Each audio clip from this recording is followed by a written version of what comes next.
Just be glad for all you have that's in today. Hey everyone, Connie here, and welcome to my blind reaction to JoJo's Bizarre Adventure, Vento Aureo, or Golden Wind if you prefer, episode 32. So yeah, last episode we finished off with Chocolata and moved on to, well, I guess just Secco at this point.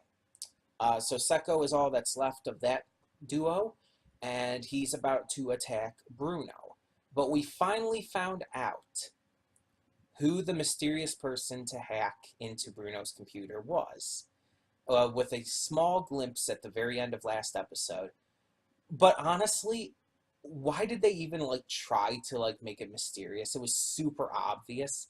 They showed enough of him to show the earrings, to show the hair.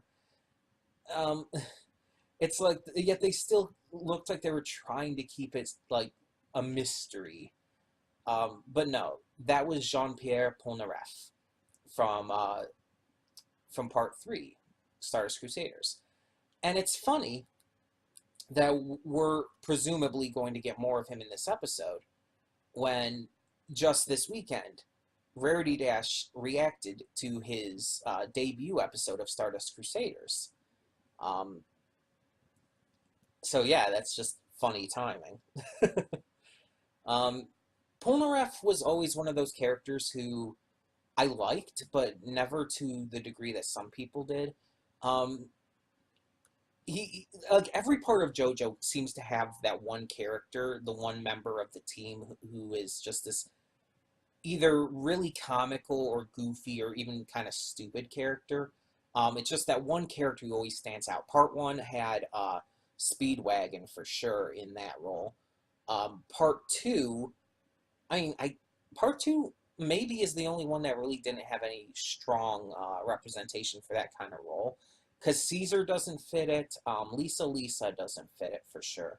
Speedwagon's in Part 2, so I guess you could possibly count Speedwagon again. But Part 3 was Polnareff, Part 4 Okuyasu, and this part is Narancia. They're all just that same kind of character, and although they're very different in terms of personality and everything, yeah, they're still the same style of character, basically. Also to note, you may notice I have my fan going. It's just really hot in here right now, so I mentioned in my MLP reaction too, but for those who don't watch that and are only watching JoJo,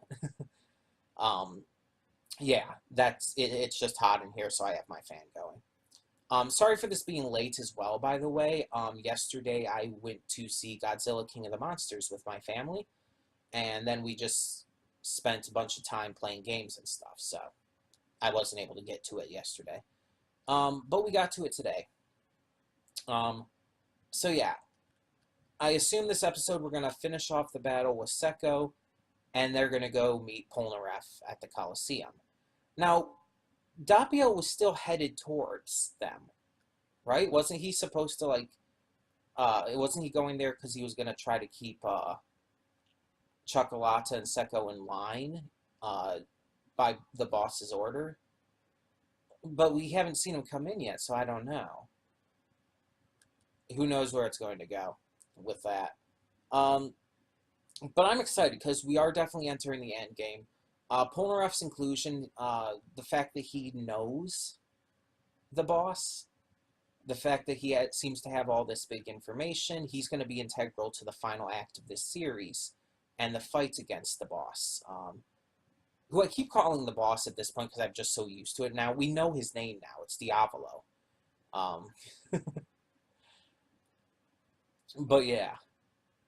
We don't know his true face yet, though. That is one thing we haven't been shown yet.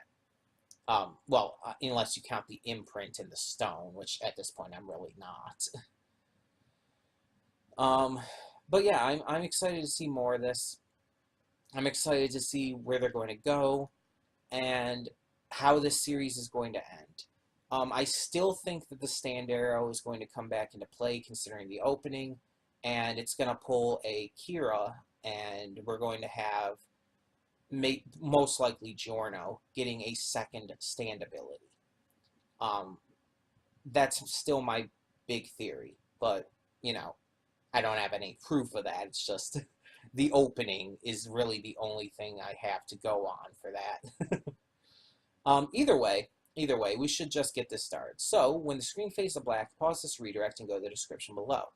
Follow the link to the reaction, and after you watch it, come back here to the redirect and resume play. Because after it fades to black and then fades back in, everything from that point forward will be my afterthoughts and will contain spoilers to the episode. So, that being said, thank you so much for tuning in, and I will see you at the reaction. And we are back, and we'll begin with spoilers in 3, 2, 1, now.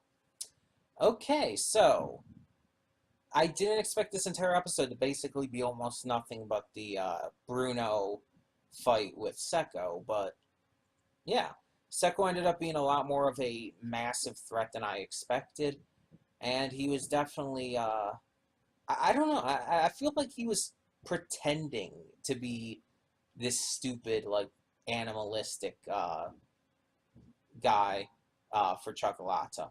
It definitely seemed like that. Again, either that or he was just losing his mind at the end there after he found out about Chocolata's death. But we see them continue to fight, and Bruno, a lot of the time, is just trying to escape, but Sekko is always one step ahead. Bruno manages to outsmart him in the end, though, except Sekko decides to use that time to take Doppio hostage, because Doppio's finally arrived.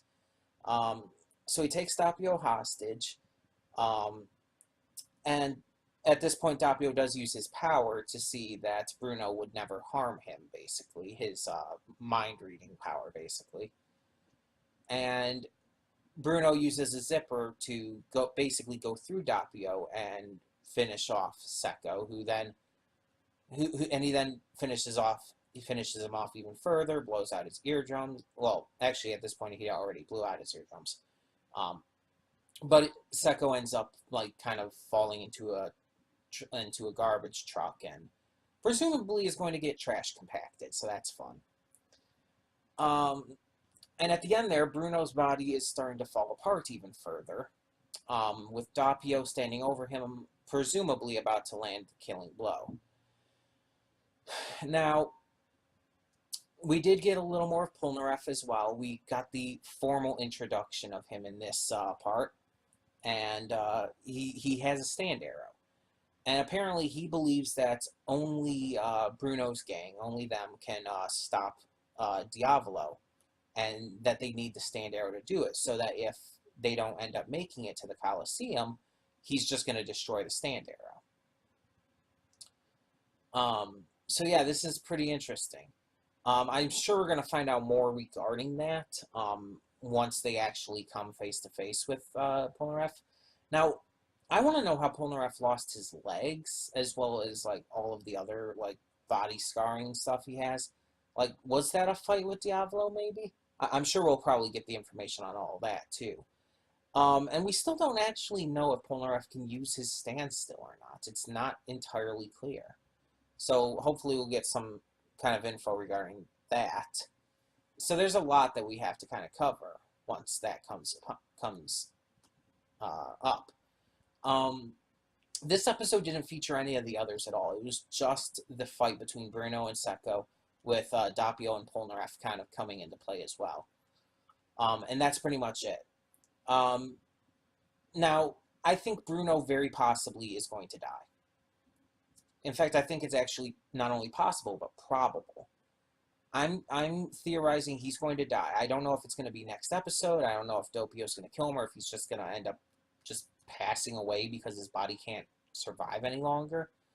I don't know what the deal is going to be. But he is, I definitely think he's going to die, which sucks because I like Bruno. But yeah, again, as I said in the reaction, JoJo isn't afraid of killing off characters. So yeah, I definitely can see it coming. It sucks, but yeah. Now the question is, would that make Giorno the successor?